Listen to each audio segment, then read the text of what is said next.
After my parents told me to step away from the family, I ended my contributions to the family fund. By morning, I had 89 missed calls and a panicked voicemail from my dad, before they realized I controlled even more. Can you imagine being told by your own family in a group text that you're not worth keeping around? That's exactly what happened to me last month. Heather Miller, age 32. But what they didn't realize was that their dismissal was about to unleash a storm they were utterly unprepared for. My parents sent a cold clinical group message. We think it's best you step away for now. And my aunt? She just reacted with a thumbs up. Thumbs up. The audacity.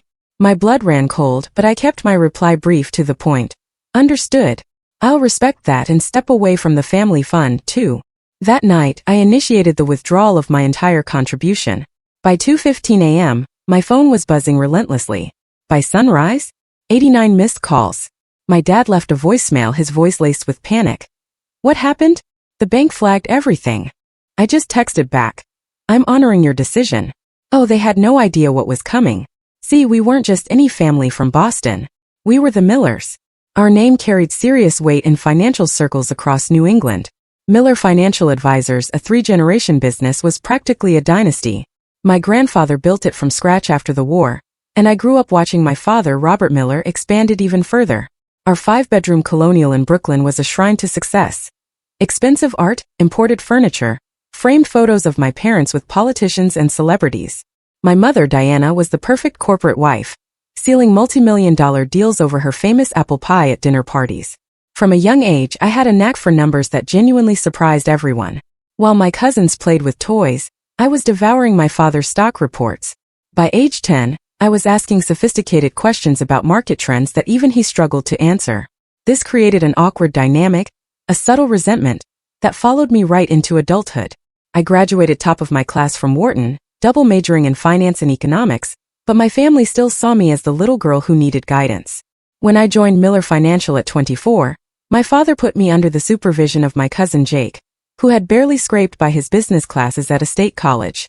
You need to understand how we do things in the real world, my father explained, patting my shoulder with that infuriating condescension. Jake has been here longer. Jake had been there exactly 7 months longer. Over the next 8 years, I quietly became the firm's most valuable asset. My investment strategies consistently blew past market averages by 7 to 9%, when the industry standard was celebrating 2% gains. Clients specifically asked for me, but my father still took credit for my team's performance in board meetings. The family fund was separate from the business itself, a $12 million pool that family members contributed to for everything from new ventures to vacation homes. My personal contribution had grown to $4.2 million over the years, nearly 35% of the total. But here's the kicker. What no one in my family knew was that I'd been building my own separate investment portfolio since college. While they were vacationing in the Hamptons, I was meeting with startup founders and angel investors. While they bought luxury cars, I was buying minority stakes in emerging tech companies. Last Thanksgiving, my Uncle William made a toast to the Miller family business, where we all pull our weight and share the rewards equally. Everyone cheered. Never mind that my division had generated 62% of the company's profits that quarter. I smiled, raised my glass, and made a mental note to accelerate my exit strategy. Family meetings were a monthly ritual, held in the mahogany-paneled conference room downtown. I present detailed analyses and growth projections, only to have my Uncle Richard interrupt with lines like, "That's all very technical, but what does your father think?" My mother would often pull me aside afterwards with well-meaning but utterly infantilizing advice. "Honey," she'd say, "men don't like women who sound too smart. You need to let your father and uncles feel important." And then there was my Aunt Patricia, my father's sister, the one who gave the thumbs up to my exclusion. She'd never worked a day in the business, but she sat on the board and received the same profit share as those of us working 60-hour weeks. She had a special talent for taking credit for other people's ideas, especially mine. Remember when Heather mentioned international markets? She once announced at a meeting, 3 weeks after I had presented a detailed European expansion plan that had been tabled. "I've been thinking we should expand into Europe." My cousin Amanda was the only family member who seemed to recognize what was happening. Over lunch one day she confided, "They do the same thing to me, but worse because I don't have your financial skills to make them money. They just want me to marry someone useful to the business." Despite all this, I remained loyal. I truly believed that eventually my contributions would be recognized and respected. I kept pouring my talents into growing the family wealth while quietly, meticulously, building my own safety net. By my 32nd birthday, my personal investments had quietly swelled to $17 million. A fact I kept completely to myself. I bought a beautiful brownstone in Back Bay under an LLC, not my name, and renovated the home office with state-of-the-art technology. I hired a small loyal team who worked directly for me, separate from the family business, all under strict NDAs. I even secured patents for several financial algorithms I developed during weekend hobby time. I never flaunted my success. I drove a modest car, lived well below my means, and kept showing up at Miller Financial every day to make money for people who consistently didn't appreciate me. Some might call it strategic patience. Others might call it conflict avoidance. Either way, it was all about to change. The quarterly planning meeting last month started like any other. The entire extended family gathered in our conference room, my father at the head of the table. I had prepared a comprehensive presentation on a new investment strategy that could potentially boost our high-net-worth clients' returns by 12%. As I distributed my carefully prepared reports, Jake walked in 15 minutes late, carrying nothing but a coffee cup and his phone. "Sorry I'm late," he announced, not sounding sorry at all. "I was just wrapping up a call with the Donovan account." The Donovan account was my client, but I'd asked Jake to sit in on one preliminary call while I finished these projections. My father beamed. "No problem, son. Client relationships always come first. Why don't you tell us how that's going before Heather starts with all her numbers?" Just like that, the first 20 minutes of the meeting were devoted to Jake taking credit for my 6 months of work with the Donovans. I sat quietly, watching family members nod approvingly as Jake misrepresented key aspects of the strategy one had developed. When it was finally my turn, I'd barely gotten through my second slide when Uncle Richard cleared his throat. "This all seems unnecessarily complicated," he said, not bothering to hide his dismissive tone. "Our clients trust the Miller name because we keep things simple and reliable." Aunt Patricia nodded vigorously. "Exactly. All these algorithms and technical strategies just confuse people." I took a deep breath. "Actually, our client surveys indicate they're specifically coming to us for more sophisticated approaches. The market has changed, and if we don't adapt, we'll start losing accounts to firms that are embracing these new methodologies." My father tapped his pen on the table, that familiar impatient signal. "Heather, theory is one thing, but we deal in practical realities here." "This isn't theory," I replied, trying to keep my voice even. "I've already implemented this approach with the Westfield portfolio as a test case. They've seen a 14% return in just 1 quarter. There was a moment of surprised silence. Then my father responded, his voice sharp. "You implemented this without authorization? That's not how we do things here." Heat rose in my cheeks. "I discussed it with you last month. You said to do whatever I thought best with the Westfield account since it was underperforming."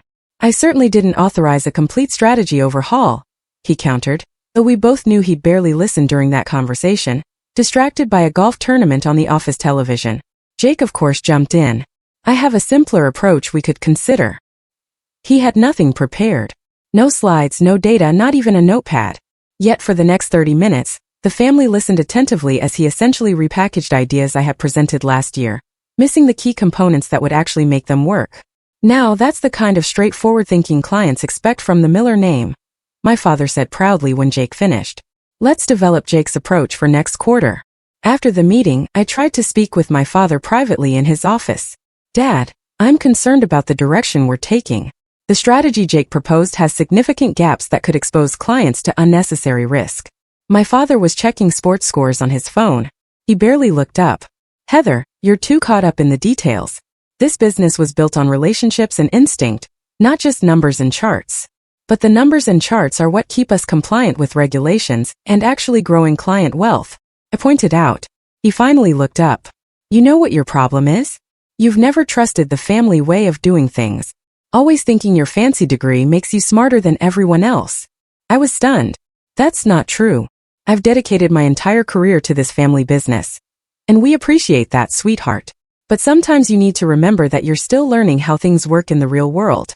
I was 32 years old, managing over $300 million in client assets, with a track record that had helped double the firm's value in 8 years.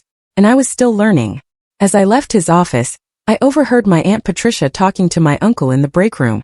"Heather's presentations give me a headache," she was saying. "All those charts and big words, like she's trying to make the rest of us feel stupid." My uncle agreed. "The girl doesn't understand our culture. Never has." I quietly stepped away, a cold, hard realization settling in my stomach. I went back to my office, closed the door, and sat in silence, processing what I just heard. For the first time, I allowed myself to accept what part of me had always known. I would never be fully respected in my family business, no matter what I contributed. That evening, instead of joining the family for our usual post-meeting dinner, I went home to my brownstone and began reviewing my personal affairs. I confirmed that all my independent business dealings were properly separated from family assets. I checked that my patents and intellectual property were securely in my name alone. I reviewed client contracts to confirm which relationships were legally tied to me personally rather than the firm. I wasn't planning anything specific yet, but something had shifted, and I knew I needed to be prepared. The next week brought more subtle slights and dismissals. In a client meeting, my father interrupted my explanation of a tax strategy to translate it to English, essentially oversimplifying my advice to the point of inaccuracy. At a staff training session, Jake presented one of my risk assessment models as his own creation. My aunt accidentally left me off the email chain for an important family business discussion. Then came the final straw. I arrived early at the office on Tuesday to prepare for a meeting with our largest client, only to find the meeting had been moved up and was already in progress.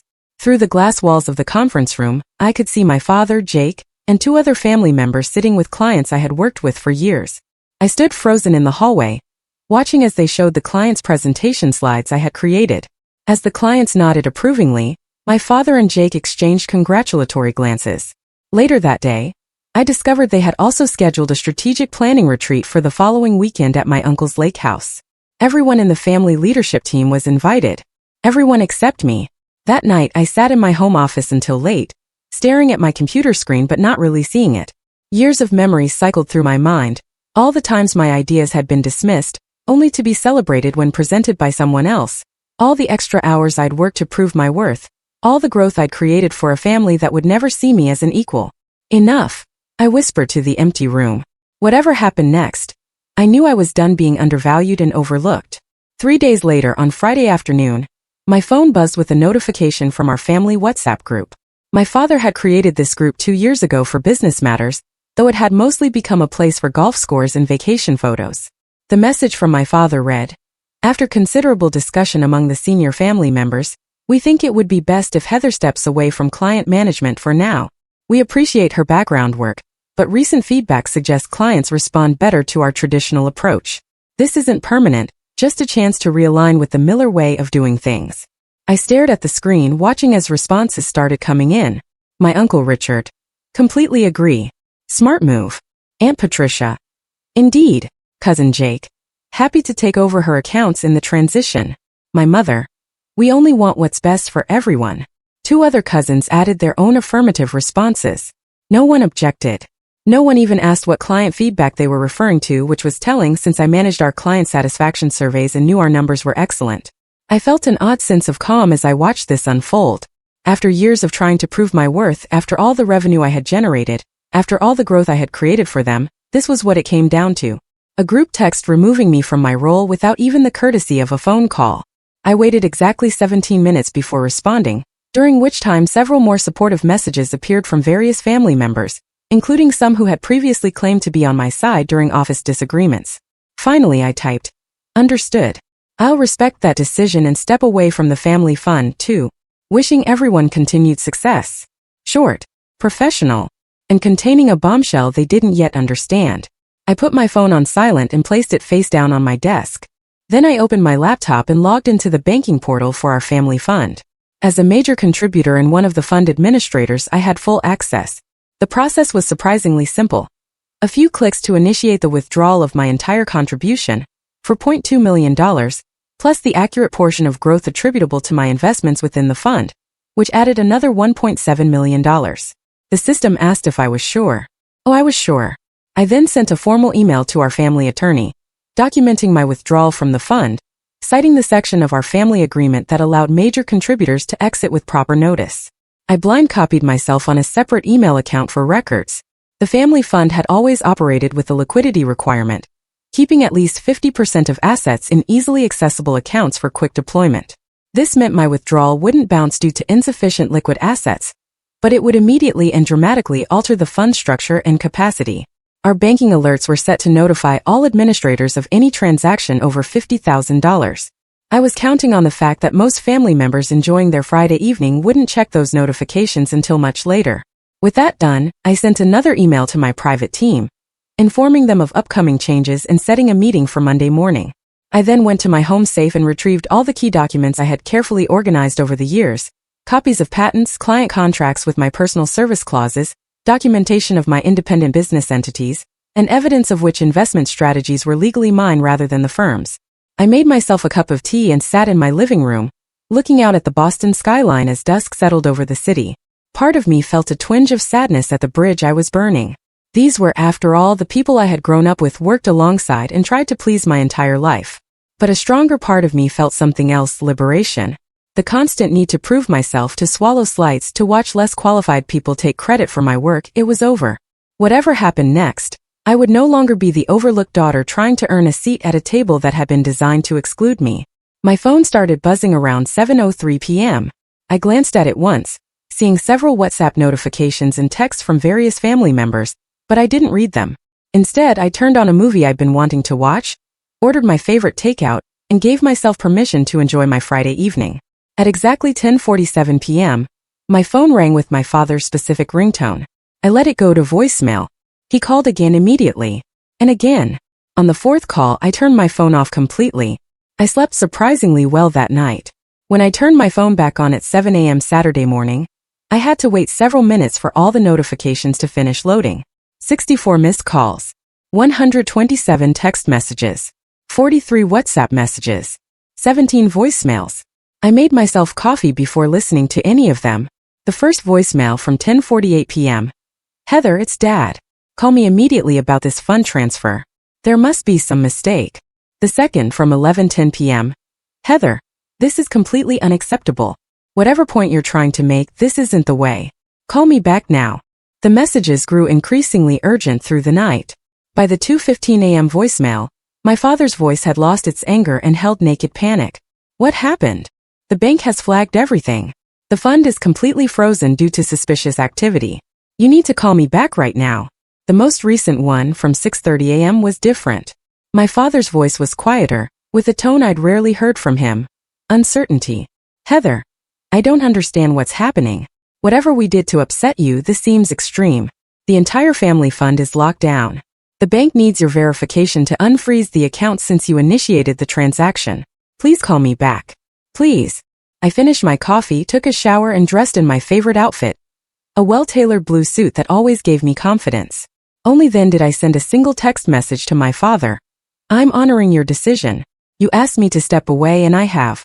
I've withdrawn my personal contribution as allowed under Section 7.3 of the Family Fund Agreement. The bank freeze is standard procedure for large transactions and will resolve once they complete their verification process. I've already submitted my documentation to them. Within seconds, my phone rang. I declined the call. Then I sent one more text. I'll be available to discuss this on Monday at 9 a.m. at my home office. The address has been emailed to you. Then I turned off notifications and prepared to enjoy my weekend, knowing that across town, my family was just beginning to realize what I had done, and that it was only the start. What I didn't tell my family was that I had a friend at the bank. Nothing improper, nothing that would violate banking regulations. But Sandra and I had gone to college together, and she now worked as a senior manager at the institution, handling our family fund. She couldn't share specific information, but she did call me Saturday afternoon. Your family is creating quite a scene, she said, a hint of amusement in her voice. Your father has been on the phone with 3 different departments. Your uncle showed up in person and demanded to speak with the president of the bank. I'm sorry about that, I replied. Don't be, Sandra said. From what I can tell, everything you did was completely by the book. The freeze is just standard protocol when a significant percentage of a large fund is withdrawn suddenly. It's an anti-fraud measure. I know, I said. And I've already submitted all the documentation showing I'm entitled to those funds. Which is why it should be resolved by Monday, she confirmed. Though I doubt that will calm them down in the meantime. She wasn't wrong. Through various notifications that kept appearing despite my efforts to mute them, I caught glimpses of the family meltdown. My phone would light up with preview snippets. Uncle Richard. This is sabotage. She can't just. Aunt Patricia. I always said she was too emotional to. Cousin Jake. What about the Henderson deal we were counting on? My mother, Heather, honey, please just talk to us. We can fix. By Saturday evening, the tone of the messages had begun to shift from outrage to desperation. The family had apparently begun to understand the full implications of my withdrawal. The Henderson deal Jake mentioned was a $20 million commercial real estate project the family had been planning to invest in. The fund would have provided the down payment, with financing covering the rest. Without my portion, they were now significantly short of the required cash, and the bank freeze meant they couldn't access even the remaining funds in time to save the deal. 6 months of work and a potential $3 million profit were evaporating. My cousin Amanda was the only one who sent a different kind of message. Good for you. They never appreciated what you brought to the table. Want to get coffee next week? I actually smiled at that one and sent back a simple yes. Saturday night brought a new wave of calls and messages. This time it wasn't just family members. Clients had apparently begun to hear rumors and were concerned about their accounts. My father had even given out my personal cell number, suggesting people contact me directly about the temporary technical issue with some accounts. This crossed a line. Involving outside clients in a family dispute? Unacceptable. I spent 2 hours sending carefully worded reassurances to clients, clarifying that their individual investment accounts were completely separate from the family fund and entirely unaffected. I also noted that I would be happy to discuss their portfolios directly on Monday if they had any concerns. I was careful not to disparage the family business or give any indication of the internal conflict. These were relationships I had built over years, and regardless of what was happening with my family, I maintained my professional ethics. Around midnight, our family attorney Jonathan called. Unlike the others, he was calm and measured. Heather, I've reviewed your withdrawal documentation, and everything appears to be in order legally.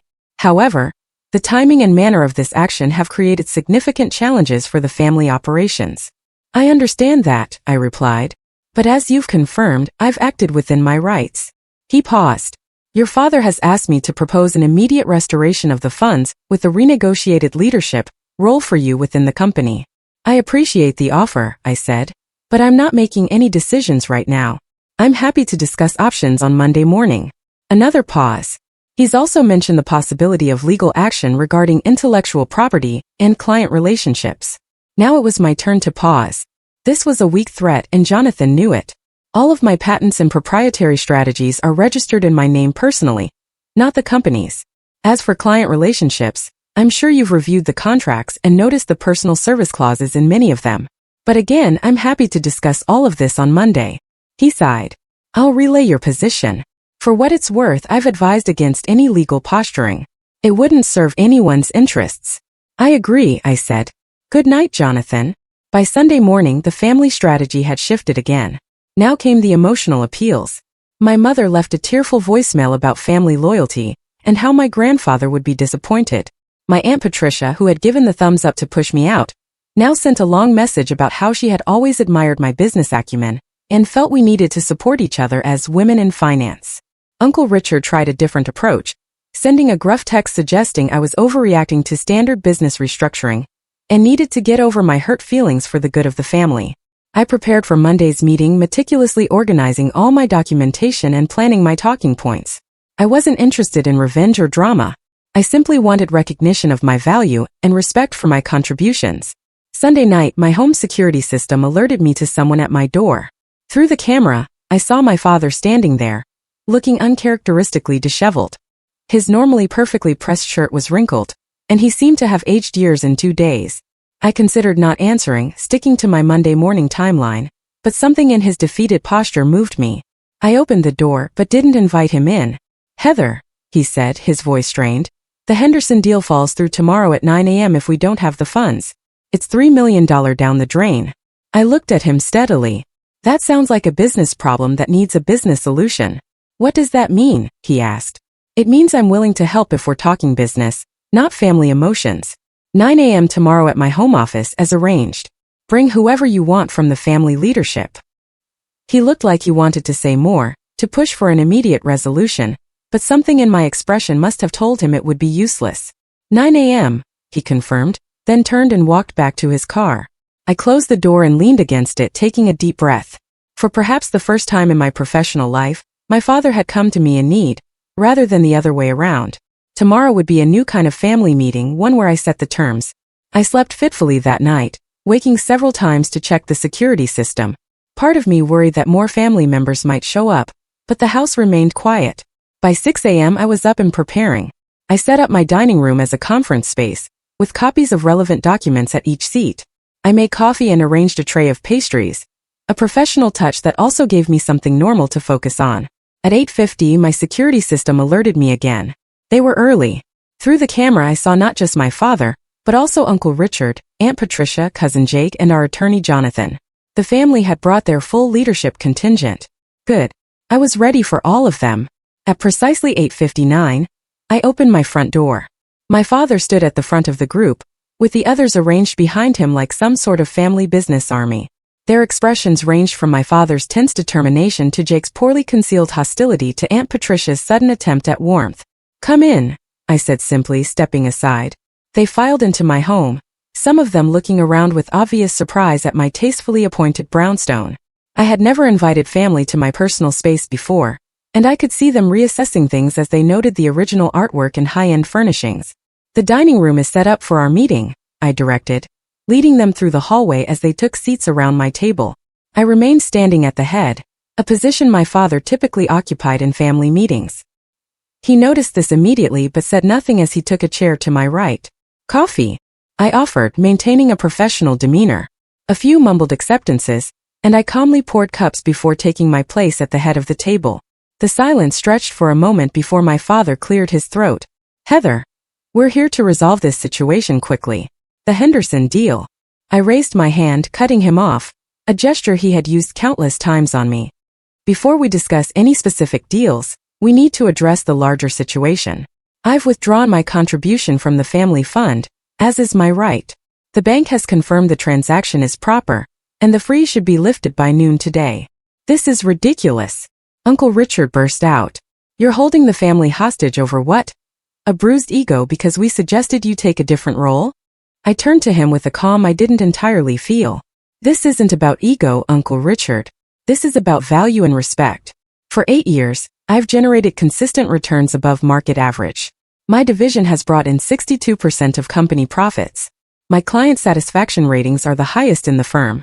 Yet, I was removed from client management via group text, without discussion, based on claimed feedback that doesn't exist. We were going to discuss it in detail at the retreat," Aunt Patricia interjected, her voice honey-sweet. "Honey, sweetie. We just wanted to get the basic decision communicated first." "The retreat I wasn't invited to," I pointed out. "That was an oversight," my father said quickly. Jake snorted. "Come on, Heather. You're making a mountain out of a molehill. So you got your feelings hurt. Did you have to blow up a major deal over it?" I turned to Jake, maintaining my composure. "I didn't blow up anything. I simply withdrew my personal contribution, which happened to be a larger percentage than anyone anticipated. That reveals the real problem here. You've all been taking my contribution for granted, both financially and professionally." My father leaned forward. "Whatever mistakes we've made, and I admit there may have been some, this response is disproportionate. You've put a $3 million deal in jeopardy. A deal that apparently couldn't happen without my money, yet I wasn't consulted on," I noted. Jonathan, our attorney, spoke up for the first time. "Perhaps we could focus on immediate solutions first, then address the longer-term concerns afterward. The Henderson deadline is the most time-sensitive issue." I nodded. "That's reasonable. I'm prepared to wire $5 million to the family fund this morning, sufficient to cover the Henderson down payment with a buffer." Everyone started talking at once, relief evident in their voices, until I raised my hand again. "But this will be structured as a loan from my personal holdings to the family fund, with standard market interest rates and specific repayment terms. Jonathan can draw up the paperwork immediately." The relief around the table faltered. "A loan?" my father asked, disbelief in his voice. "You're going to charge your own family interest?" "This is a business transaction," I replied evenly, "which is how you've always insisted we approach things at Miller Financial. I'm offering market rate financing on extremely short notice to save a valuable deal. Any other lender would charge significantly higher rates given the time constraints." Jonathan nodded reluctantly. "She's right. It's actually quite a reasonable offer under the circumstances." My uncle's face had turned an alarming shade of red. "This is extortion." "No," I corrected. "This is negotiation. The alternative is to let the Henderson deal fall through, which serves no one's interests." My father studied me for a long moment. I could see the calculations happening behind his eyes, weighing pride against practicality, emotion against business. Fine, he finally said. Jonathan, draw up the loan agreement. But Heather, after this, we expect you to return to your role at the company and reinvest in the family fund. We can discuss a more appropriate leadership position for you. I shook my head. That's not on the table today. The loan for the Henderson deal is a separate matter. My future involvement with Miller Financial and the family fund will require a completely new agreement. Aunt Patricia leaned toward me, her voice dropping to what she probably thought was a sympathetic tone. Heather, dear, I understand you're upset. We all say and do things in the heat of the moment, but we're family. Yes, we are, I agreed. And families should treat each other with respect. The group message asking me to step away made it clear how much my contributions are valued. That was poorly handled, my father admitted. I take responsibility for that, but surely we can move past a single communication mistake. It wasn't a mistake, I said quietly. It was a symptom of a pattern that's existed for years. My ideas are dismissed until someone else presents them. My achievements are attributed to team effort, while others are celebrated individually. My professional judgment is questioned despite consistent results. I looked around the table. I've poured my talent and dedication into growing the profits for this family, and in return, I've been treated as an afterthought. That ends today. The room fell silent as the full impact of my words sank in. For the first time, I wasn't backing down or smoothing things over. I wasn't accepting a pat on the head and a promise to do better next time. Finally, Jake broke the silence with a dismissive laugh. This is all very dramatic, but let's be realistic. You need the Miller name and connections as much as we need your number crunching. Where exactly do you think you're going to go? That was the opening I had been waiting for. I smiled at Jake's question. That brings us to the next item on our agenda. I pressed a button on a small remote, and the large television on the dining room wall lit up with a presentation. The first slide showed a logo I had designed myself, Heather Miller Capital Management. I've been operating my own investment firm as a separate entity for the past 4 years, I explained, advancing to the next slide, which showed impressive growth charts. My personal clients have enjoyed average returns of 17%, compared to the 9% at Miller Financial. The shocked expressions around the table gave me a satisfaction I tried not to show. That's not possible, my father said, his voice a disbelieving whisper. You've been working full-time at our firm. When would you have had time to run another business? Evenings, weekends, the vacation days I never took, I replied. While everyone else was at the lake house or on European trips, I was building something of my own. Uncle Richard's face had moved from red to nearly purple. This is a violation of your employment contract. You can't compete with the family business. I slid a document across the table to Jonathan. My employment contract specifically allows for personal investment activities, as long as they don't directly solicit Miller Financial clients. I've adhered to that completely. Jonathan skimmed the document and gave a reluctant nod. She's technically correct. The clause was intended to cover personal stock trading, but it's broadly worded.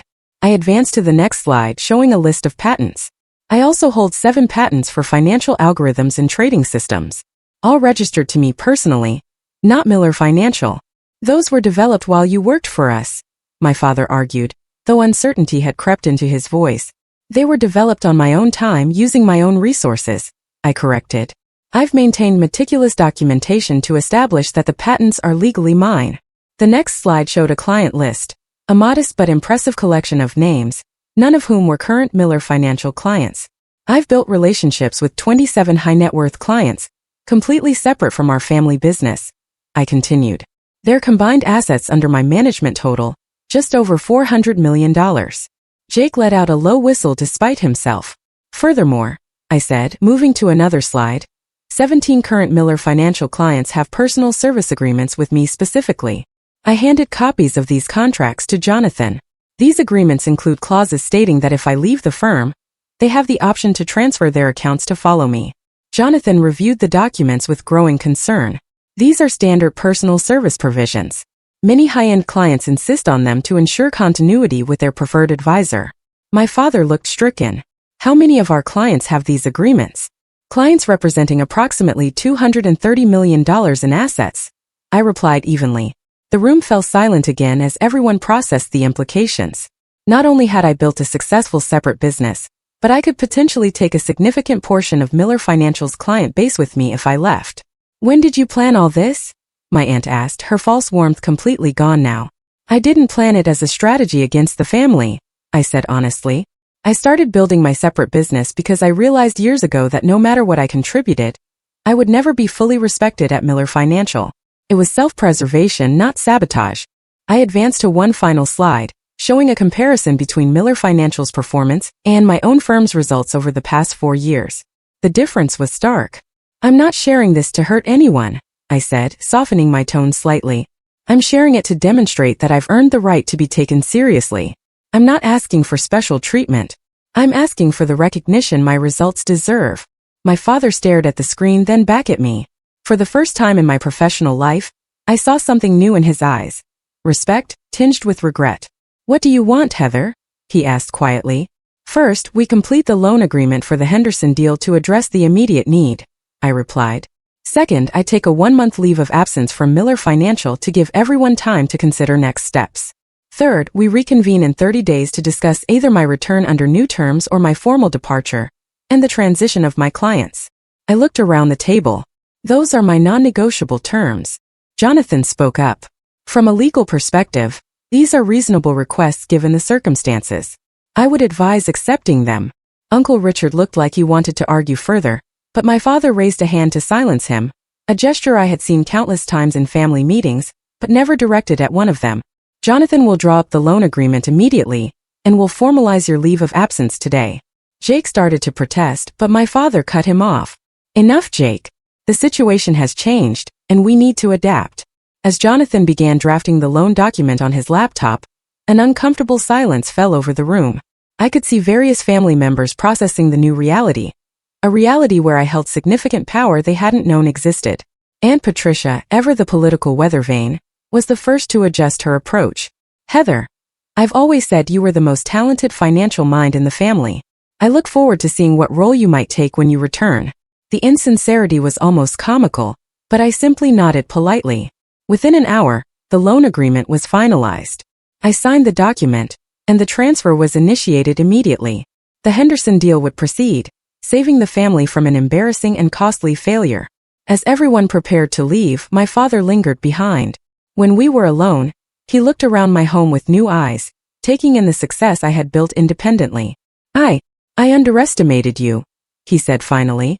I've been doing it your entire life, haven't I? I didn't answer directly. The family meeting in 30 days will be an opportunity for a fresh start, one way or another. He nodded, looking suddenly older and very tired. For what it's worth, I'm proud of you, even if I haven't shown it. Thank you, I said and meant it. But I needed that recognition years ago, not after I forced your hand. He nodded again, accepting the truth of my words, then turned to leave. At the door he paused. Your grandfather would have been impressed. He valued results and determination above everything else. After everyone left, I sat alone in my dining room, looking at the remnants of the meeting. Coffee cups, scattered papers, the lingering tension in the air. 4 years, I had imagined a confrontation where I finally stood up for myself. But the reality had been both more clinical and more emotional than I had anticipated. I wasn't naive enough to think one meeting had solved everything. The next 30 days would be a critical period of adjustment for everyone, myself included. But for the first time in my professional life, I had negotiated from a position of strength, rather than hoping for recognition that never came. Whatever happened next, the dynamics had been permanently altered. I had finally claimed my own value, and no one, not even my father, could dismiss it any longer. The 30 days of my leave passed more quickly than I expected.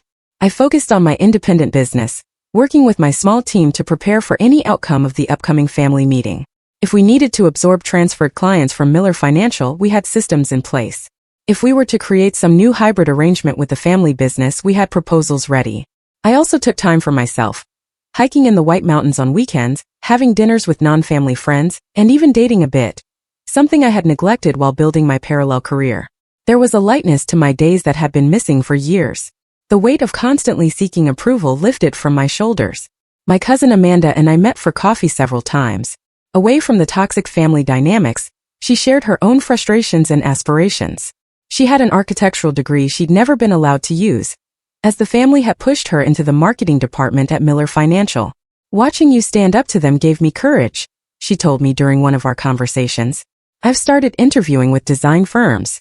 I haven't told anyone else yet. They'll try to talk you out of it, I warned. She smiled. I know.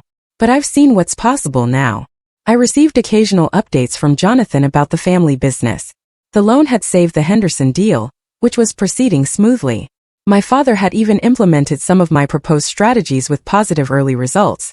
Several family members had been making overtures through Jonathan, testing the waters for the upcoming meeting. When the day finally arrived, I chose a neutral location. A private room at an upscale Boston restaurant, rather than either my home or the family offices. I arrived early to ensure the setup was as I wanted, a round table rather than a rectangular one, eliminating the head position my father traditionally occupied. They arrived as a group again, but the energy was different. Gone was the confrontational stance from our last meeting. My father led with a subdued confidence. Uncle Richard seemed resigned rather than angry, and Aunt Patricia had abandoned her false warmth for careful neutrality. Jake looked uncomfortable but controlled, and Jonathan maintained his professional demeanor. Two new additions surprised me. My mother, who rarely attended business meetings, and my cousin Amanda. After everyone was seated and pleasantries exchanged, my father opened the discussion. Heather, over the past month, we've had time to consider the situation carefully. The family and the business have benefited from your contributions in ways we failed to fully recognize. We would like to propose a new arrangement that we believe acknowledges your value, while preserving the family legacy we all care about. He nodded to Jonathan, who distributed folders to everyone at the table. We're proposing a restructuring of Miller Financial, my father continued. The creation of a new division, Miller Capital Management, with you as president and CEO. This division would have autonomy over investment strategies and client relationships, with its own profit-sharing structure separate from the traditional family pool. I opened the folder and reviewed the proposal as he spoke. The terms were surprisingly favorable. A significant ownership stake, decision-making authority, and compensation tied directly to performance. Additionally, my father said, we're proposing changes to the family fund structure. Each contributor would have proportional voting rights based on their investment, rather than the current system where all family members have equal say regardless of contribution. This was a major concession, a direct acknowledgement of the power imbalance that had existed. What about my existing independent business? I asked. We're proposing a merger, Jonathan explained. Your clients and patents would be incorporated into the new division, with specific protections for your intellectual property rights. All client service agreements would remain intact with you as the primary advisor. I considered the proposal carefully. And leadership succession? The same issues could arise again in the future. My father nodded. The restructuring includes a merit-based succession plan for all divisions. Leadership positions will be determined by performance metrics and client outcomes, not seniority or family politics. It was a comprehensive proposal, addressing most of my concerns. The family had clearly done serious work during my absence. I'll need time to review the details, I said. Of course, my father agreed. We're not expecting an immediate decision. Uncle Richard, who had been uncharacteristically quiet, spoke up. I want to acknowledge something, Heather. I've been dismissive of your approaches because they weren't how we've traditionally done things. The results speak for themselves, and I was wrong to resist change that clearly benefits our clients. Coming from my uncle, this was the equivalent of moving mountains. Aunt Patricia added, the family business needs to evolve. Your generation brings perspectives we need to embrace, not resist. Jake shifted uncomfortably before adding, I've learned a lot reviewing your client strategies over the past month. There's a depth to your approach that I hadn't fully appreciated. These admissions, while clearly difficult for them, showed a significant shift in the family dynamic. My mother reached across the table and squeezed my hand briefly, a simple gesture of support that meant more than she probably realized. I appreciate everyone's willingness to reconsider our working relationship, I said carefully. I'll review the proposal and respond within a week. As the meeting concluded, Amanda caught my eye with a small smile of encouragement. Whatever I decided, I knew I had at least one family member who understood what this moment meant. The days that followed involved careful analysis of the proposal with my team and independent legal counsel. There were negotiations on specific terms, clarifications of authority boundaries, and detailed discussions about the integration of my existing business. In the end, I accepted a modified version of the family's proposal. The new division was established, my independent business was merged in, and I took on a leadership role that reflected my contributions. My personal investments returned to the family fund, but under the new voting structure that ensured my voice would be proportional to my contribution. The transition wasn't perfect. Old habits occasionally resurfaced, My father instinctively trying to override decisions, Jake taking credit in client meetings, Patricia making subtle undermining comments. But now there were structures in place to address these issues. And more importantly, I had proven my willingness to walk away if necessary. Over the following year, Miller Capital Management outperformed every other division of the family business. New clients were attracted by our innovative approaches, and existing clients benefited from enhanced returns. My cousin Amanda eventually left to pursue her architectural passion, with my full support and a small investment from me in her new design firm. The family dynamic shifted gradually. My father and I developed a new relationship based on mutual professional respect, rather than the parent-child dynamic that had undermined us for years. Some family members adapted better than others, but all recognized that the business was stronger for the changes we had implemented. One evening, nearly a year after the group text, my father and I were reviewing quarterly results. "I've been thinking about your grandfather lately," he said unexpectedly. When he handed the business to me, he said something I didn't understand at the time. He said, "The best legacy isn't preservation, it's evolution." I think I finally understand what he meant. I looked at my father thoughtfully. Evolution is harder than preservation. It requires admitting that the original form might not be perfect. He nodded. Pride makes that difficult.